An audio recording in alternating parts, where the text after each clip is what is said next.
Greenleaf ma'nosi yashil yaproq demakdir. Greenleaf korporatsiyasi 1998-yilda tashkil topgan bo'lib, 28 yildan beri dunyo miqyosida mustahkam o'rnashgan hamda 40 ta mamlakat bilan strategik ittifoqdir. Greenleaf korporatsiyasi 6 ta rivojlangan yirik mamlakatlar Germaniya, Shveysariya, Italiya, Fransiya, Yaponiya hamda Xitoy bilan shartnoma imzolagandir. 2016-yildan beri ushbu davlatlar Greenleaf brendi ostida o'z mahsulotlarini internet orqali MLM sotishni yo'lga qo'ydi.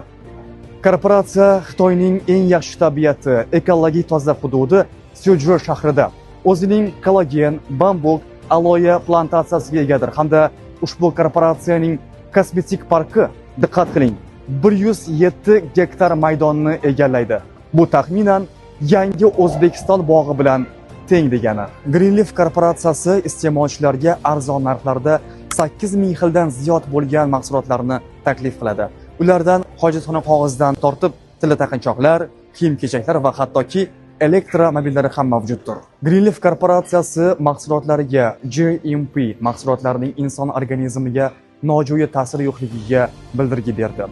ISO mahsulotlarning sifat va brendlik darajasiga kafolat berdi. Halol mahsulotlarni har qanday musulmon davlatlari va insonlar iste'mol qilishligi to'g'risida kafolat berdi. UKAS qolgan barcha hujjatlarni tasdiqlovchi yuridik kuchga ega bo'lgan sertifikatdir. Qadrli vatandoshlar, haqiqatan ham Greenleaf yashil barg demakdir.